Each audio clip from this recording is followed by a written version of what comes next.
kuna namna mbili, kuchagua ama kuchaguliwa. CCM oyee. Kwa kuwa kuna kuchagua ama kuchaguliwa, basi wote waliojiandikisha watakuwa na haki hiyo. Kwa maana kila mtu atakayepata ile kadi ndio itakuwa ni kama tiketi yake ya kwenda kupiga nini? Kura. Kwa hiyo kwa kweli mimi kata hii ya Mtipa mimi ni mwanenu, na tutakuwa pamoja kuhakikisha kwamba tunapata ushindi wa Chama cha Mapinduzi, na tunawasimamisha viongozi ambao wataenda kutuwakilisha kwa miaka mingine 5 ijayo katika gurudumu la maendeleo ya kata yetu. Ninaamini tumefanya mengi kama Chama cha Mapinduzi, lakini tumefanya mengi kupitia serikali na viongozi hawa ambao tuliwaamini kuwapa fursa, si ndio? Tumefanya mengi. Kituo cha afya kwa maana ya kata hii ya Mtipa, kuna kata nyingi hazina vituo vya afya, si ndio? Kwa nini Mtipa? Kwa sababu pia na sisi ni wananchi ambao tunatokana na Jamhuri ya Muungano wa Tanzania, si ndio?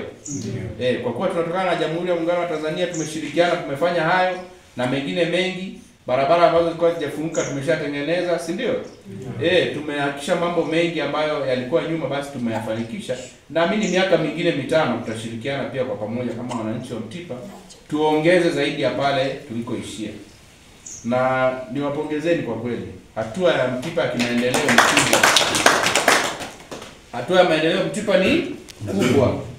Na sasa hivi tunaona fursa nyingi zinaendelea kufunguka za kiuchumi. Hapo tuna uwanja wa mpira ambao ni kitega uchumi kizuri sana. Lakini kuna shule pia inajengwa pale private, ni sehemu pia ya uchumi mzuri. Nitoe rai basi, hebu tuchangamkie fursa. Tuangalie kutokana na fursa ile sisi tunaweza kufanya nini kama wananchi wa Mtipa ili tuweze kupata uchumi zaidi.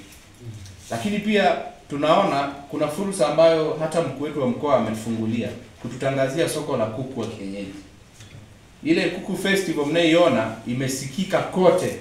Na watu wakija Singida wanasema tunataka kuku wa juzi mimi kuna mtu amenipigia simu ananiambia nataka kuku 200 wa Singida. Kwa maana yake tunaona kuku wa Singida ni kuku pendwa sana kwa taifa letu.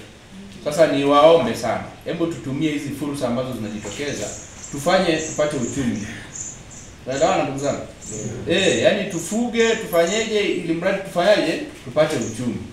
Na wanasema ukishaweza kuwa na uhuru wa kiuchumi una uhuru wa maamuzi, si ndio? CCM oyee. Ukiwa na uhuru wa uchumi una uhuru wa maamuzi, si ndio? Unaweza kaamua hata ukiwa na hela, si ndio naamua ni ile mboga gani?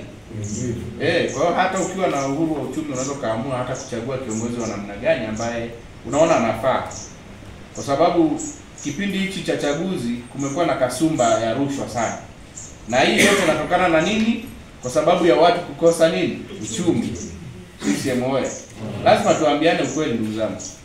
Kwa kuwa kuna kasumba hii, tukiweza kumiliki uchumi wetu, tunaweza kufanya maamuzi mazuri ya kuchagua kiongozi tunayempenda, kwa sababu sisi wenyewe tuna uhuru wa nini? Wa kiuchumi. Na baada ya hayo mimi nisiwe na mengi sana. Kwa kuwa nimepita kuwasalimia, nafikiri mtendaji bado si mnaendelea na kikao. Ili mimi nikinalini. Mimi binafsi ninashukuru sana kwa kuwapata hao viongozi ama kututembelea na kutuhamasisha. Kwa kile walichokisema kwamba tukahamasishe, ni kweli tukahamasishe, ni kwa sababu imebaki ni siku moja tu, siku ya kesho. Tukajitahidi sana. Tukajitahidi kuwahamasisha wale vijana ambaye tayari wamefikisha miaka 18 na hata wale wengine ambao wana miaka 17 ambaye mkufikia mwezi wa 10, mwezi wa 12 watakuwa na miaka 18, tukawahimize ili wakajiandikishe. Na vile vile ndugu zangu, tunaamini kabisa kwamba kuna wengine ambao wametangulia mbele ya haki. Ni kwa sababu zoezi hili tunahitaji wapiga kura kwa hesabu sahihi.